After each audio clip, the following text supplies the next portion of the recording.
Assalamualaikum warahmatullahi wabarakatuh. Perkenalkan, nama saya Aprinaldi dengan NIM 2108708. Baiklah, di sini saya akan menjelaskan materi 1 sampai 5 yaitu gizi olahraga. Baiklah, saya akan menjelaskan pengertian gizi dari menurut para ahli dan WHO-nya. Yang pertama, istilah gizi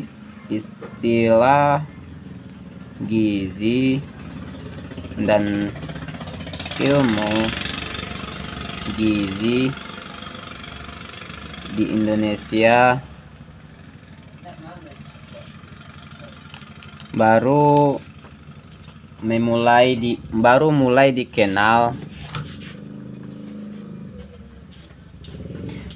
dikenal sekitaran tahun 1952 sampai 1955. WHO mengartikan ilmu gizi sebagai ilmu yang mempelajari proses yang terjadi pada organisme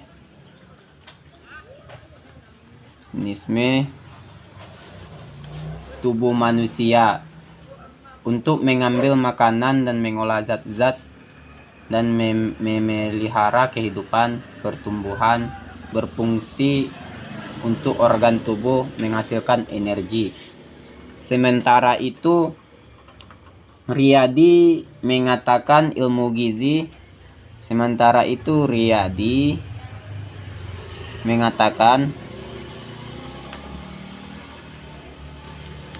gizi adalah cabang ilmu yang mempelajari hubungan antara makanan yang dimakan dengan kesehatan tubuh yang diakibatkannya serta faktor-faktor yang mempengaruhinya. Salah satu cabang ilmu gizi adalah gizi manusia, yang khusus mempelajari gizi pada manusia. Bagian dari gizi manusia yaitu gizi olahraga.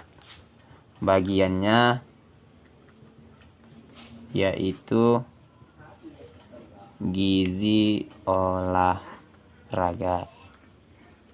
Selanjutnya, gizi olahraga yaitu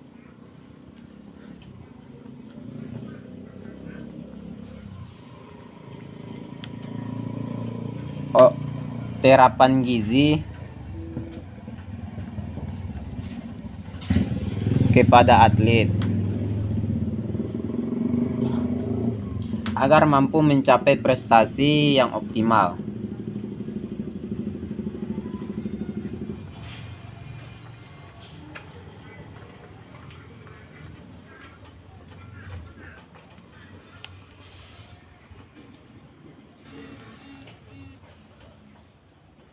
Ilmu gizi olahraga adalah ilmu yang mempelajari hubungan antara pengolahan makanan dengan kinerja fisik yang bermanfaat untuk kesehatan, kebugaran, pertumbuhan anak, serta pembinaan prestasi olahraga. Pengaturan gizi atlet untuk atlet tidaklah jauh berbeda dengan pengaturan gizi bagi orang yang bukan atlet. Tujuan mempelajari ilmu gizi olahraga adalah memahami hubungan zat gizi, gaya hidup, sleep, dan kinerja fisik. Hal tersebut perlu dipahami oleh masyarakat, terutama orang tua dan guru, untuk membantu pertumbuhan anak-anak, pembinaan pelatihan olahraga masyarakat, agar tercapai derajat kesehatan, kebugaran, serta pelatih olahraga bisa berprestasi, mampu mengoptimalkan pengembangan prestasi pada atlet pembinaannya. Baiklah, di sini saya akan melanjutkan materinya, yaitu jenis zat gizi, diantaranya karbohidrat,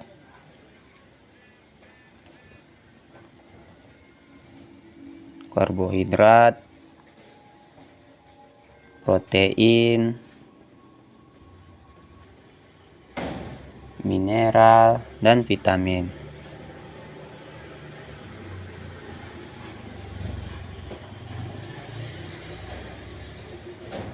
serta air.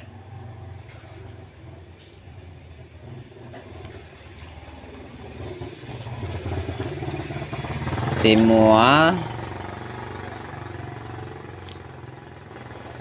zat ini perlu dimiliki seorang atlet.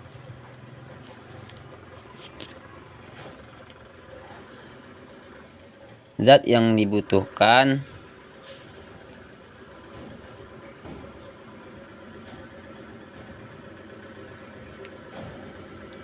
atlet yaitu terbagi dua.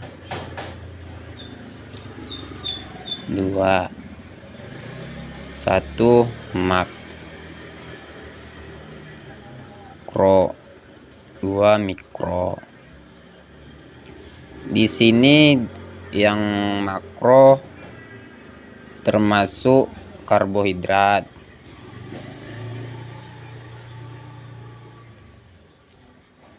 lemak, dan protein.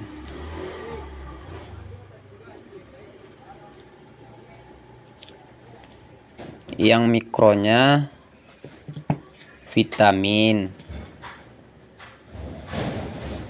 dan mineral.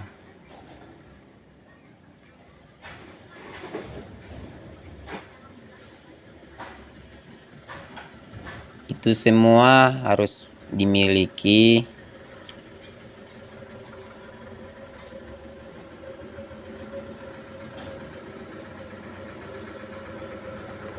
seorang atlet. Kelompok zat gizi mikro terdiri dari karbohidrat, protein, dan mineral lemak. Itu semua sudah tercakup dari internal maupun eksternal di bagian tubuh. Jadi karbohidrat adalah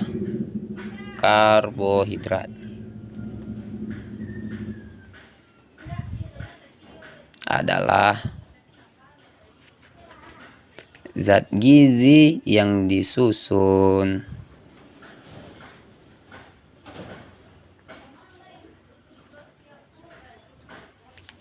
oleh atom karbon,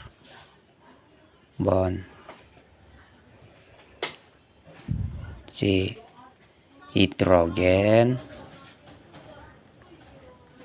H disinilkan dengan H, dan oksigen disinilkan dengan O. Karbohidrat merupakan zat gizi yang berperan dalam menghasilkan energi dalam tubuh kita.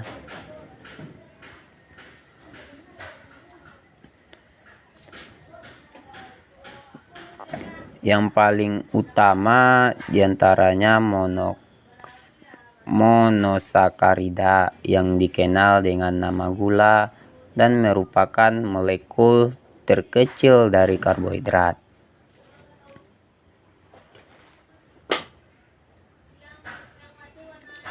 Molekul-molekul yang terkecil dari karbohidrat.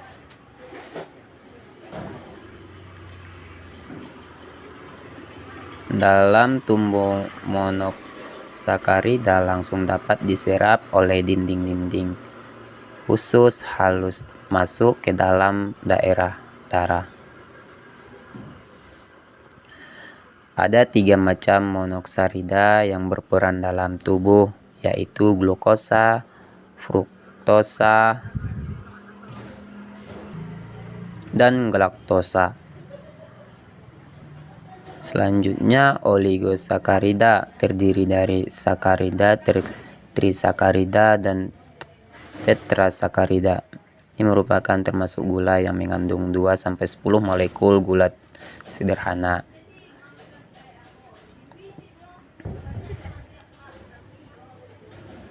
yang termasuk oligosakarida adalah diaksarida C12H22O11, merupakan gabungan dua macam monosakarida. Ada 3 macam disakarida, yaitu sukrosa, terdapat dalam sorghum, gluten, aren, gula tebu, sering disebut dengan gula maltosa. Sumbernya biji-bijian yang terbuat dari kacamba, laktosa, sumber susu. Fungsi dari karbohidrat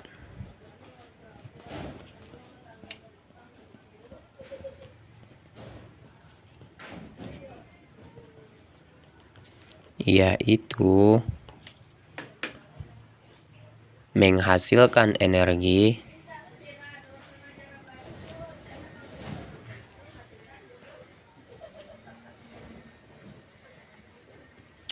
pada tubuh.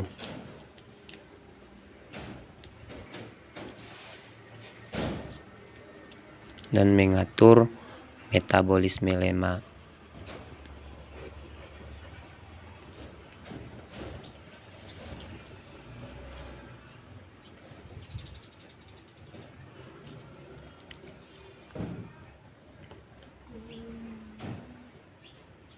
Sumber karbohidrat, sumber terutamanya dari nabati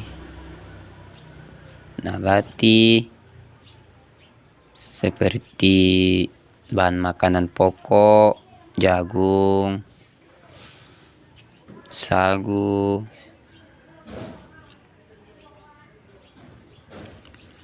gandum, kacang-kacangan. Sedangkan dari sumber hewani hampir tidak ada, karena karbohidrat dari hewani berbentuk glikogen, terutama dari daging dan hati. Setelah hewan disembelih, glikogennya mengalami penguraian, sehingga di dalam daging karbohidrat menjadi habis. Metabolisme karbohidrat: setelah melewati dinding usus, karbohidrat glukosa dibawa ke dalam aliran darah melalui vena, porto aliran ke hati. Di dalam hati, sebagian glukosa diubah menjadi glikogen. Kadar gula darah diusahakan dalam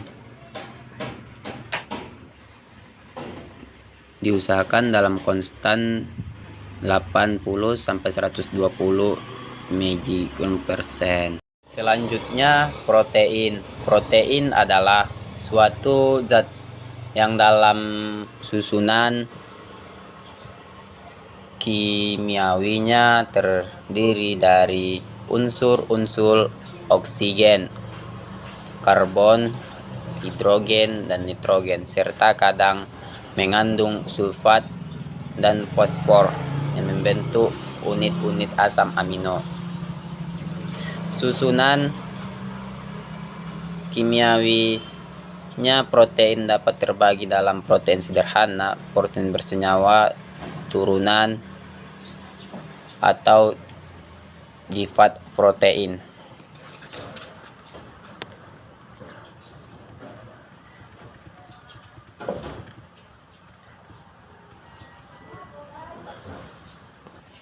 Selanjutnya, lemak. Lemak yang berbentuk pada suatu suhu kamar disebut lemak, yaitu gaji. Sedangkan lemak cair pada suhu kamar dibentuk minyak. Lemak terdiri dari asam lemak, fatty acid, dan gliserol. Setelah molekul gliserol terbentuk, 3 molekul asam lemak akan menghasilkan 1 molekul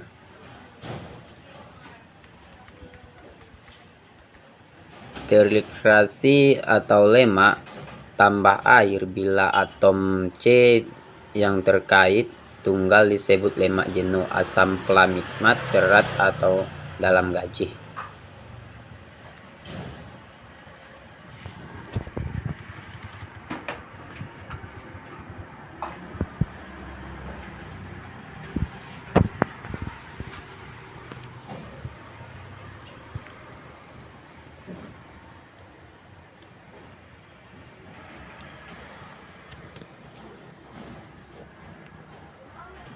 Selanjutnya vitamin. Secara garis besar vitamin dapat dikelompokkan menjadi vitamin larut air dan vitamin yang larut lemak. Vitamin yang termasuk pada kelompok larut air, vitamin B dan C. Vitamin yang bersifat larut dalam air tetapi tidak larut dalam lemak. Vitamin larut air yang tersimpan di dalam tubuh relatif sedikit. Jika terlalu banyak akan dibuang melalui urin. Dengan demikian kebutuhan vitamin yang larut air selalu dicukupi setiap air. Apanya? Yang pertama vitamin C. Sifat vitamin C ini untuk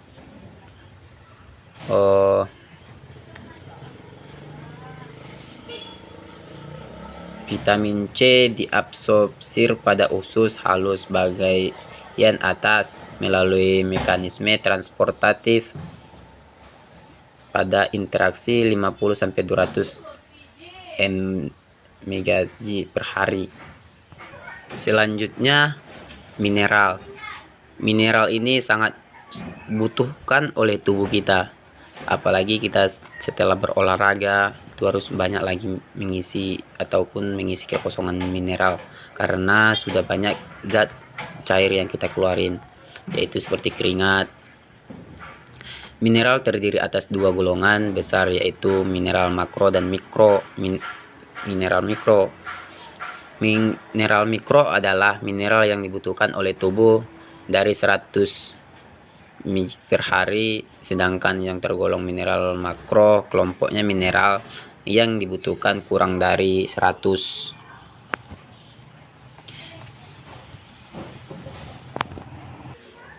Selanjutnya fungsi umum zat-zat gizi.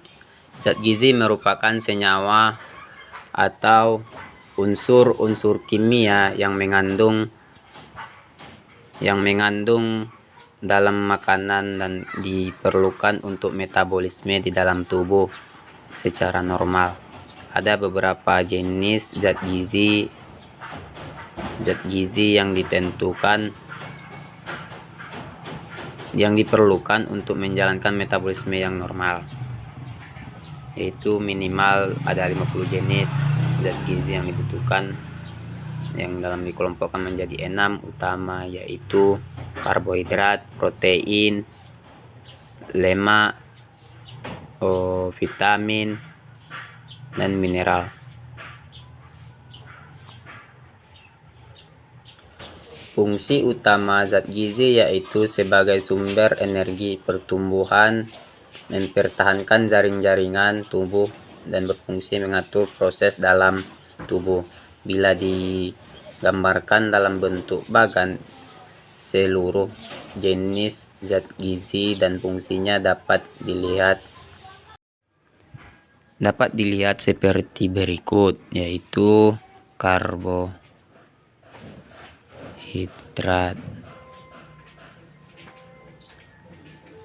Setelah karbohidrat, sumber energi,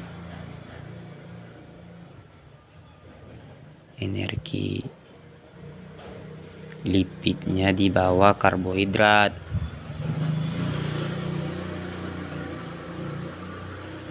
Di bawah lipid ada juga mineral. Di bawah mineral ada vitamin. Di bawah vitamin ada air. Di sini akan terkait secara terstruktur.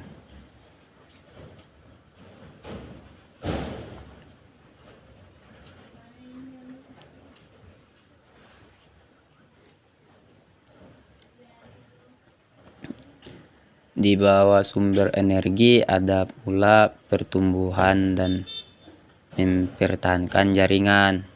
Pertumbuhan,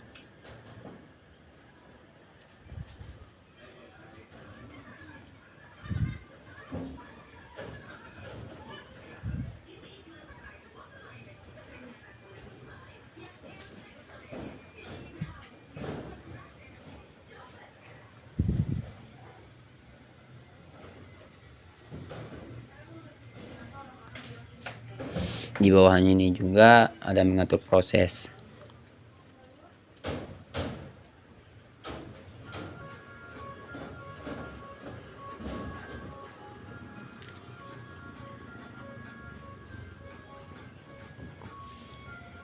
Di sini terhubung ke lipid, itu menghubungkan ke energi. Itu lipid berhubungan dengan tumbuhan. Setelah lipid ada juga mineral, dia pun berhubungan dengan pertumbuhan jaringan, termasuk dengan vitamin.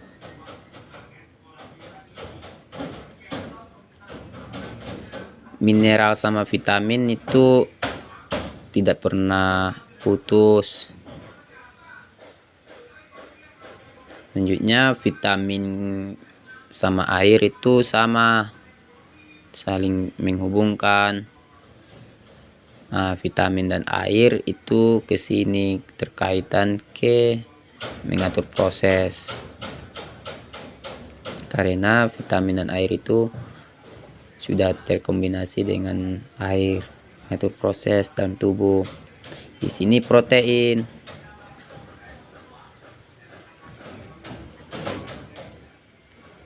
Nah, protein ini mencakup semua.